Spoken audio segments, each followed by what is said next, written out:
Alright, so here we are. We soaked the Parker Vise for 24 in our favorite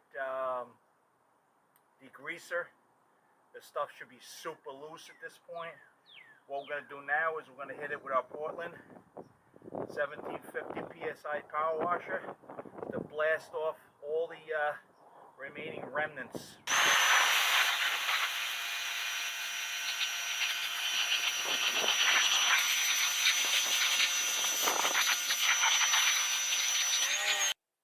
Alright, so we're back in from the power washer. You could see, well maybe you can't see, I don't know, but I could tell you for sure, these components are absolutely 100% grease and oil free. Okay, I mean they're squeaky, they're like dry.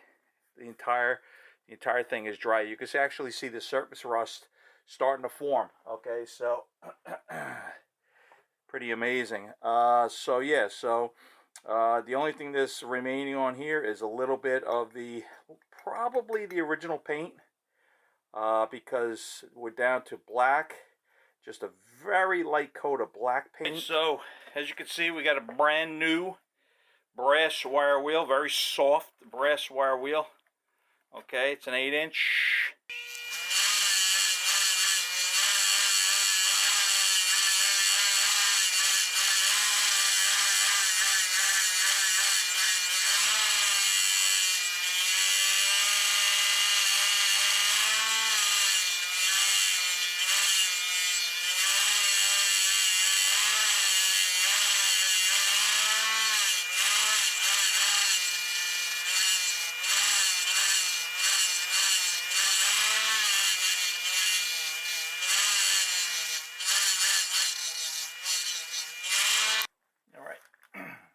So we're going to attack the inside of the bolt with some cleaner, degreaser.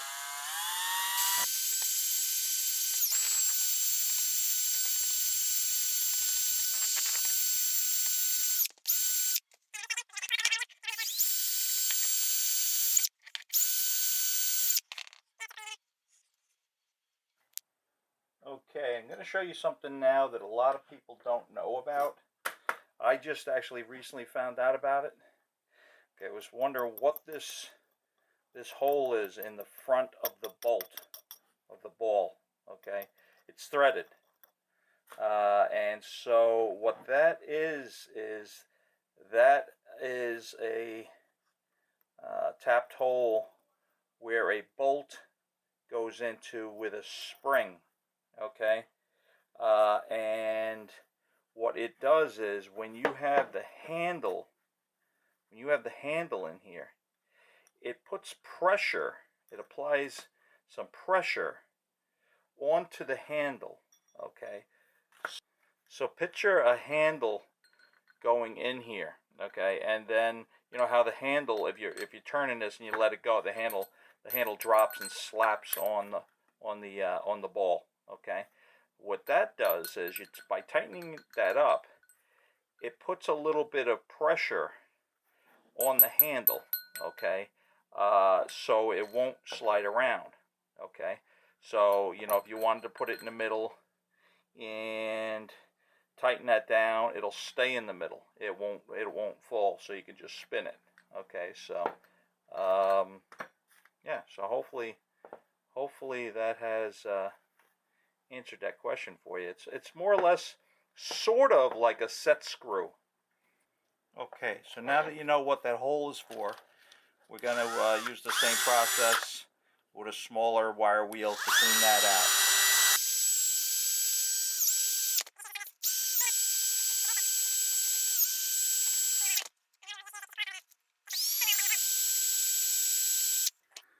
All right, we broke out our 1952 Craftsman model 5176 mobile unit. All right, I talked about it yesterday. We've got a 25-pound steel billet space so we can use this several locations. Okay, this is how we roll. All right, so what we're going to do is we've got our M7 on 1. Okay, tap. We're going to put a little lubrication into the orifice, into the threads, and then we're going to work that in to clear them out. We're going to continue to keep that lubricated well.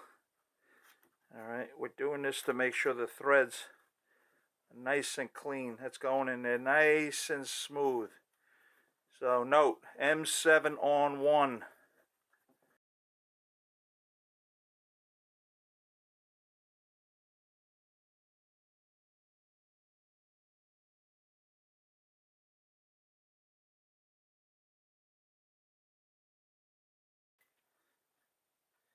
I'm just going to hit those threads with a little bit of 33. And then we're going to run a small piece of cloth through there.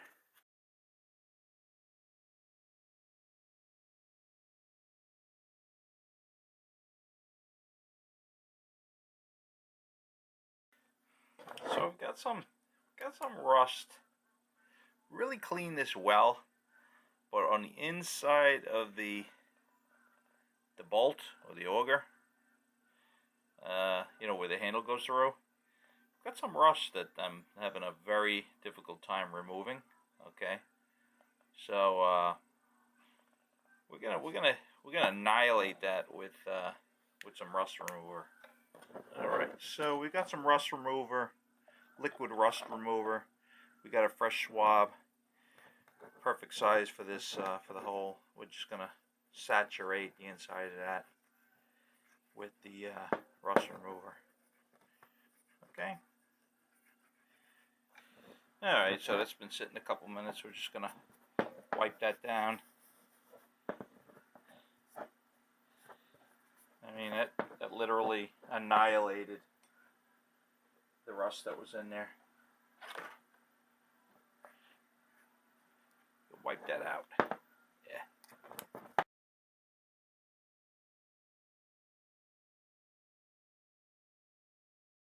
Alright, so we've got the one half of the jaw, one half of the vise, and we still have some of the paint on here, that black paint. So we just sprayed that with some all-purpose stuff, all-purpose cleaner.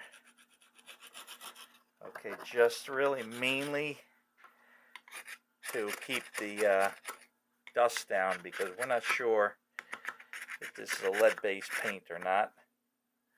Honestly, a lot of these old paints are. So we don't want to breathe anything in.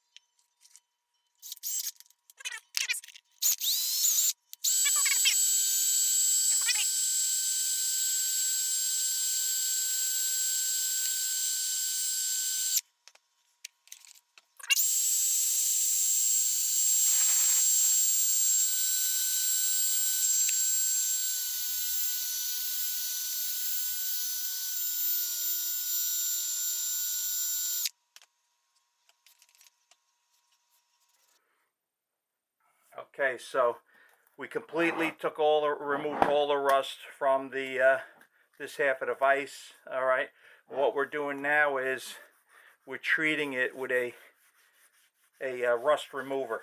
Okay, a liquid rust remover. The reason why we're doing this is because there always exists the possibility that there's some rust that you can't get to in one of the deep, you know, crevices in the forging. Okay, so we are hitting the entire unit, inside and out.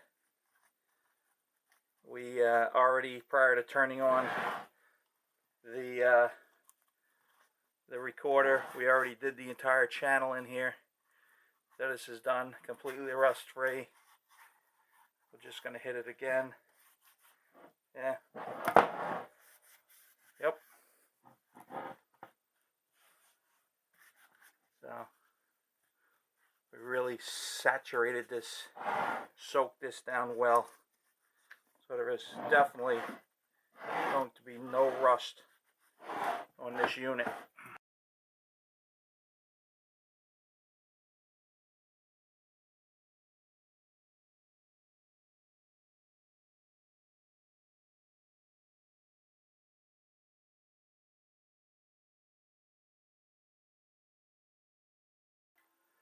So this rust I'm scraping off was underneath the centuries old layers and layers of paint. Amazing. I'm just scraping off the bulk, and then we're going to hit it with a combination of wire brushes and wire wheels. You know, taking the bulk off like this because I don't want to get the you know, all the dust and the fumes into the air.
Alright, so here we are. We've actually halted our restoration of our number 3, Parker number 3 Vise. According to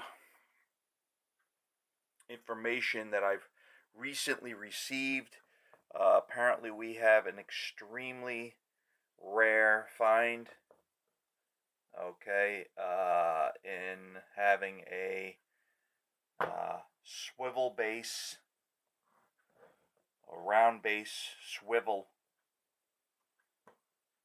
number 3. Okay, according to some experts, they have never actually seen a swivel base number 3. Okay, so they're dating this vise between 1867 and 1876. Okay, so and this one is in fantastic condition. Okay, there's just your normal wear. Okay, your normal patina from you know, 140 plus years of use. Okay, the jaws are matching numbers. Okay, so we've got, take a look here, we've got 11, number 11, number 11, and then on the sliding with a movable jaw, you've also got an 11 stamp. Okay, you could see the screw. So we are missing several components. So we are going to put the restoration on hold until we can acquire those components. Okay, I had fabricated a collar, okay, for the auger from a piece of billet aluminum. It came out really nice, but you know, again, it functioned perfectly. It looks really nice, but for a rare vise,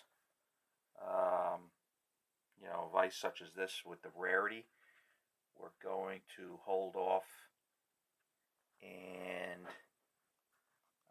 you know, make an attempt to get all the original components. It may be very difficult. Looking at there's several sources right now, I haven't been able to find the base plate. Alright, so I will probably end up fabricating one. Okay, I just need to obtain the correct measurements. Looks like it's a 7 3/4 inch.